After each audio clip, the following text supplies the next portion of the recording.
I wanted Alex to be able to play outside, to be safe, to be able to play without fear, and to feel safe in our home, and to understand that if she could dream it, she could do it. And that's why I decided to run for state's attorney. You recall that no woman had held that job before, and not only did I win, during my time in office, we cut violent crime by 50%. But I also understood that public safety is so much more than just reducing crime. I understood the urgency to address the issues that brought people to the courthouse in the first place.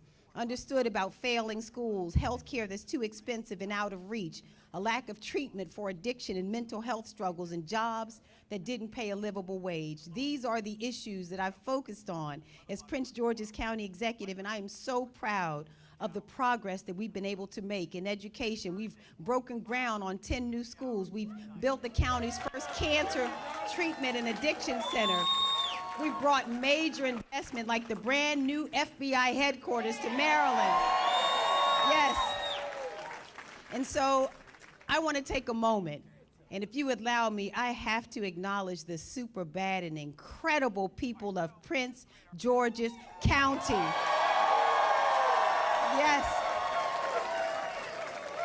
You should know that you are the heart and soul of our campaign. Your faith in me as a prosecutor, county executive, and now candidate for Senate is something that I will never take for granted.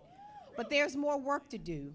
And thinking about what's on the line in this election, I hear the stories of those I've had the privilege of meeting all across our state, seniors like my father, who thought that they would retire but are back at work to cover the cost of medication and groceries.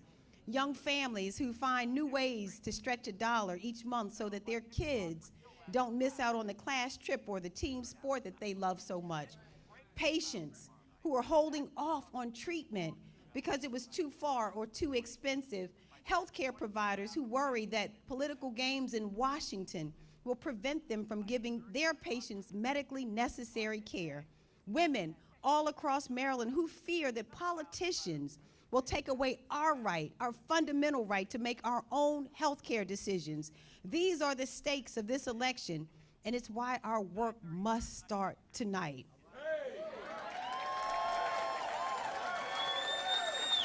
Yes.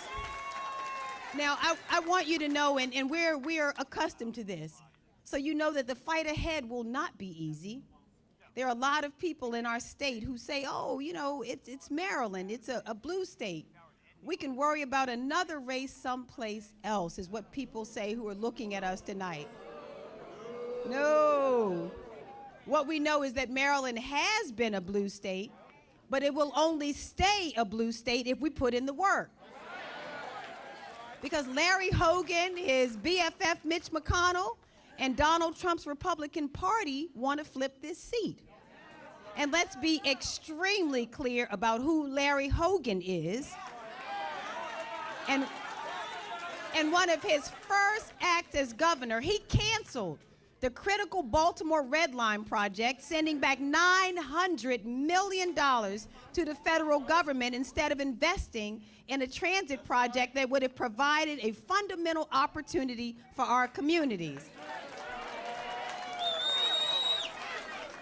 And you should recall as well that in one of his last acts as governor, he vetoed legislation to expand abortion care access.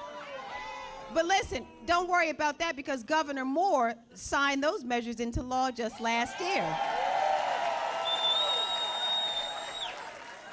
Now, Larry Hogan has said he's a lifelong Republican, and if he's elected, he will give Republicans the majority that they need to pass a national abortion ban. And you should also be clear that he will not support a national law to protect abortion rights. He will not oppose anti-choice judges, including nominees to the U.S. Supreme Court, even in the wake of the reversal of Roe versus Wade. And given these positions, it isn't all that surprising that Larry Hogan called abortion rights an emotional issue for women. Well, let us be extremely clear about who we are. In Maryland, we stand up and fight for each other and our fundamental rights. We will always protect the right for women to make their own healthcare decisions, and come November, Larry Hogan will understand that we do not need any help at all managing our emotions.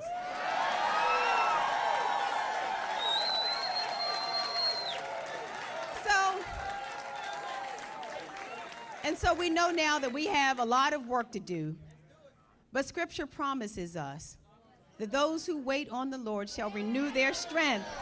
They shall mount up with wings like eagles. They shall run and not be weary. They shall walk and not faint. I am not weary. And I know that we are just starting the work to build a coalition rooted in our values and our faith, that together we can reach the future we desire for ourselves and for our families. I am not weary. And I know our coalition doesn't require us to agree on everything as long as we respect each other. And I hope that in these next few months I have the opportunity to earn the support of those who did not vote for me in this primary, and others who haven't made a decision on their ballot for the fall. I am not weary, and I'm grateful to the family, friends, leaders, and all the super bad, incredible volunteers who renewed my strength so often in the last few months and will do so again in the months to come. These are to all those who volunteered. Many who are in this room tonight with these green shirts on, you all are a mighty army. A mighty, mighty army, a mighty army. Tireless, committed, faithful, courageous. I thank you so much. And so, Maryland, we are not weary. And I'm Angela Alsobrooks. I'm a proud daughter, I'm a mother, I'm a Marylander with it. And with your support, I'm going to be your next United States Senator. Now let's get to work. Thank you so much, Maryland. Love all of you. God bless you. Thank you so much.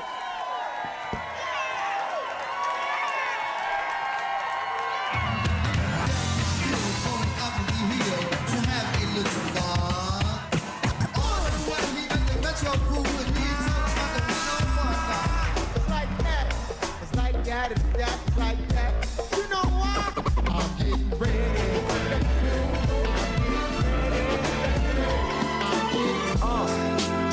What up, y'all? Yeah. Woo. If y'all ain't know, I go by the name of Lupe Fiasco. Kick, push, kick, push, kick, push, kick, push, coast. And the way they roll, just lovers intertwined with no place to go. And so they kick, push, push, kick, push, kick, push, kick, push, kick, push, kick, push, kick, push, kick, push, kick, push, kick, push, kick. Everybody. Hey. You know what? I was even there. Wait, because if you can You know what? There's another super bad woman in the house hear me? tonight. I couldn't move another step.